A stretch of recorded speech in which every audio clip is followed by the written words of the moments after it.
కిందటి వీడియోలో మనము శేష సిద్ధాంతంను నేర్చుకున్నాము. ఈ వీడియోలో శేష సిద్ధాంతం యొక్క ముఖ్య అనువర్తనము అయిన కారణాంక సిద్ధాంతంను నేర్చుకుందాము. చలరాశి x లో అకరణీయ సంఖ్యలు గుణకాలుగా గల బహుపది f ఆఫ్ x మరియు f ఆఫ్ a = 0 అయిన x minus a f of xకి ఒక కారణాంకము. కిందటి వీడియోలో నేర్చుకున్న శేష సిద్ధాంతము ఏమి తెలియజేస్తోంది?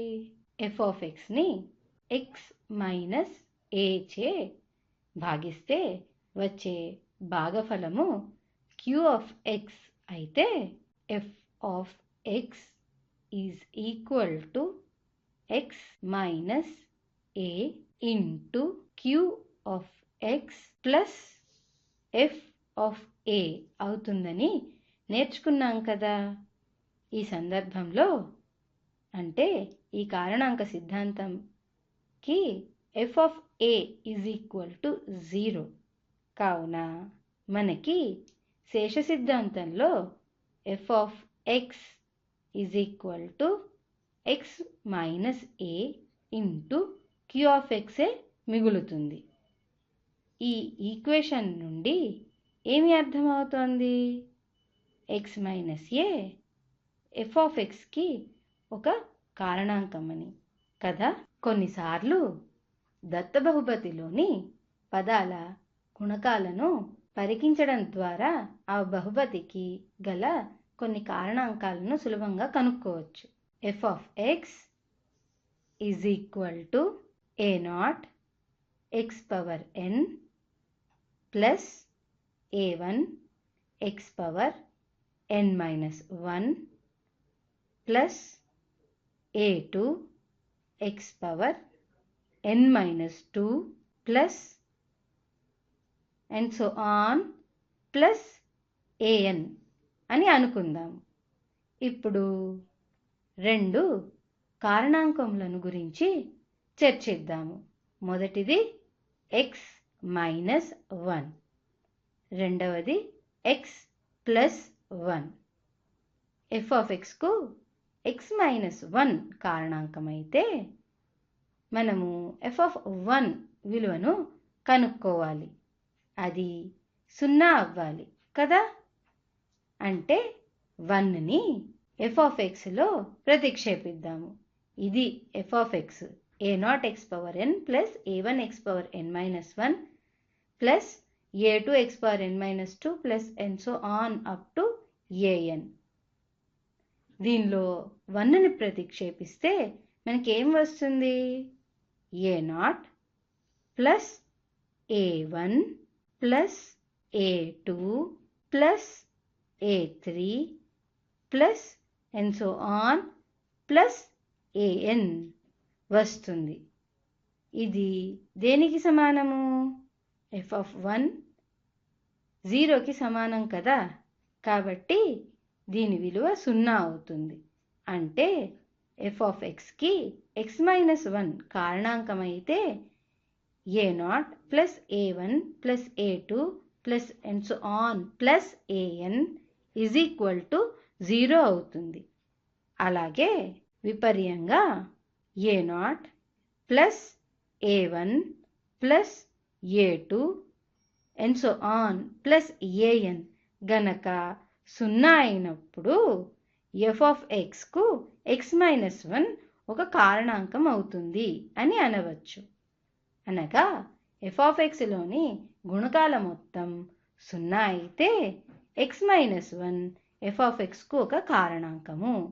ఇప్పుడు f ఆఫ్ xకు x ప్లస్ 1 కారణాంకం అయితే ఎలా ఉంటుందో చూద్దాము.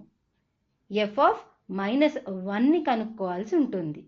అది 0కి సమానం అవుతుంది. కావున f of minus 1 is equal to 0 equal to a0 x బదులు మైనస్ 1 రాయాలి కనుక minus 1 whole power n plus a1 into minus 1 whole power n minus 1 plus a2 into minus 1 whole power n minus 2 అలా plus and so on plus A N వస్తుంది.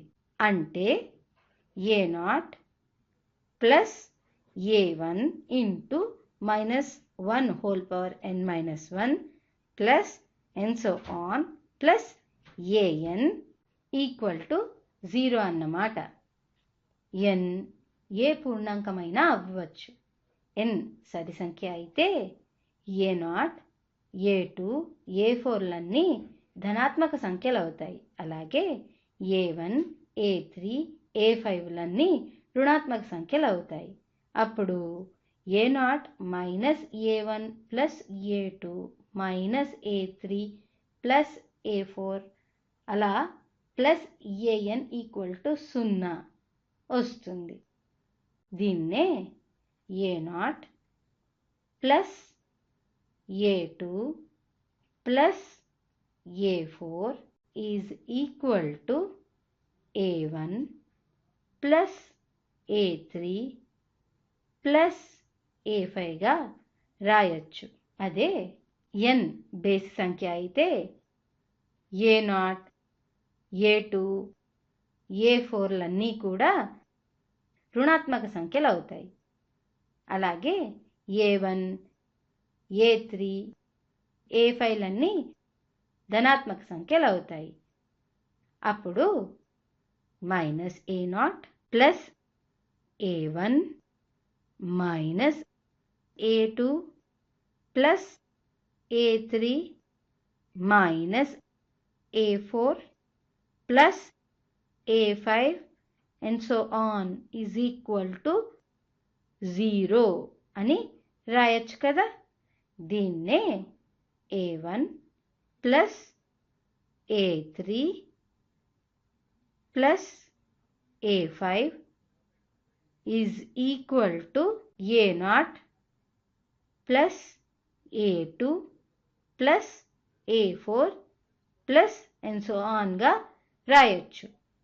కావున n ఏదైనప్పటికీ x+1 f(x)కు ఒక కారణాంకమైతే A0 plus A2 plus A4 and so on is equal to A1 plus A3 plus A5 plus and so on అవుతుంది.